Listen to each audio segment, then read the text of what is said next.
ফকির ঘরে কিন্তু মেলা দান্দা আছে, ভালো পাও দেখবেন এবি বেহা করিয়া টায়ার ঢুকাইয়া কথা কয় না বাবু, এবি দেখবেন টায়ার ঢুকাইয়া কব আপনার ব্যাটা ব্যাটার নামে, আর পিছনে থাকবো কয়েকটা মনে করেন দোকানদাতা, ওরা কব আল্লাহ নাম। আরে কথা কয় না রে, ফকির ঘরে দেখবেন যে ধান্দা অভাব নাই বাবু, কি যে ধান্দা। হ্যাঁ, একবার এক প্রতিবন্ধী আইসা, মানে প্রতিবন্ধী দেখবেন যে আইসা যে কুবা করে টেহা যাইব, আপনি ভাববেন তো জন্ম প্রতিবন্ধী, কিন্তু আমার হাতে আবার পারে না, আমার কাছে টাকা দেন, আমি 10টা টেহা দিব, তোমার নাম কি? তোলেমান। আমি কই কি তুই কি অরিজিনাল সোলেমান নাকি ডুপ্লিকেট? এত কষ্ট করেন না, টেহা দিলে দেন, না দিলে না দেন। থাম, এই ব্যবসা কয়দিন ধরে করা? আমার লোক তো ঘুরবে, ওই আমাদের আস্তে আস্তে সোজা যাবে। চপ হাত সোজা করবি না, তোর সাথে একটি আমি ভালো জানি। হ্যাঁ, ধরা খেয়ে গেছে। এই যে দেখবেন যে বর্তমান যে কি বক্কর চক্কর চলতেছে, হাটে বাজারে যাবেন, এই মহিষামুড়া বাজারে এই ঘটনা ঘটে কিনা আমি জানি না, দেখবেন যে সাপ্তাহিক যখন এই যে বাজার লাগে না, এই দেখবেন কোন গাছের কোন আইনে কেব আসতে পেশাব করিতে বসিলে আপনাদের ঝাঁকি আসে।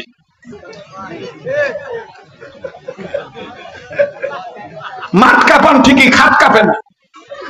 এই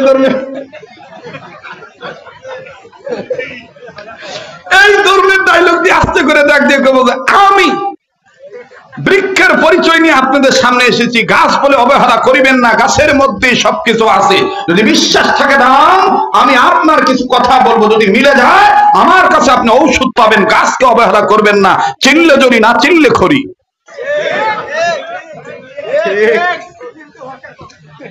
কথা কয় না, ঠান্ডা হইলো ওই মনে করেন গাছের শিকড় বেচা, আবার দেখবেন যে ইন্দুর মরা ওষুধ। এটা স্বাভাবিক ভাবে করলে হয়, খেতা বালিশ কাইটা সাপ কইরা ভালা, ইন্দুরে জ্বালা টিকপার পাবেন না। আমার কাছে ইন্দুর মারা ওষুধ আছে, দেখবেন যে এটা কব না, ও দোষ না গেলে নাকি কব জাগায় খায় জাগায় বেড়ে। ইন্দুর মারা ওষুধ বিক্রি করবো, ওটার মানে কি একটা ক্যাপাসিটি, কি একটা মনে করেন যে প্রস্তুতি। যাই হোক, আবার দেখবেন যে ওই যে সাপ খেলা যারা দেখায়, আস্তে করে দেখে সাপের একটা বাক্স নেবে, কোন যে সাপ নিয়েছে ওই মিশানে একটা নেন্দা বের করে দেব, ওরে কোন বাপনে ছিলি রে তুই না গো মাহানি, খামরা খাবি করিস না রে বাহাদুর। কইয়া আস্তে করে বাক্সের মধ্যে থাপড়া বের করবো আস্তে। এই কথা কয়ে যখন জনগণ তাকাইবো বাক্সে থাপড়া হই না, তখন কেবল জানেন এই বেয়াদব সাপ কোথার থেকে তাকে ধরেছি? খাগড়াছড়ির পাহাড় থেকে এক ভদ্রলোক পেশাব করিতে বসেছিল, এমন জায়গায় সাপটা থেকে দংশন করেছে, আমি তাকে ধরেছি। এখন কিছু মনে করেন আইয়া পাতাইলে কিছু পাবলিক আছে, কোন জায়গায় কামড় দিতে পেশাব করার সময়, ওটা না হইলেও যাব না।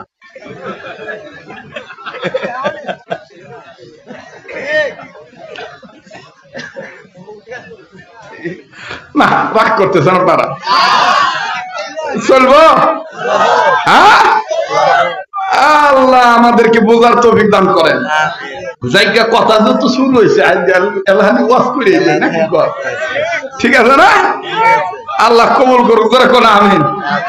ওই কেরাবানি কছিল, হাতি মরলো, লাখ টাকা বাঁচলো, তো শরীয়তপুরি ঠিক না?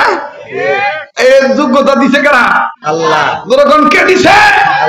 আল্লাহ দিছে। নারায়ে তাকবীর। তো হযরত ওমর কইতেছে, এ পুরুষ মানুষ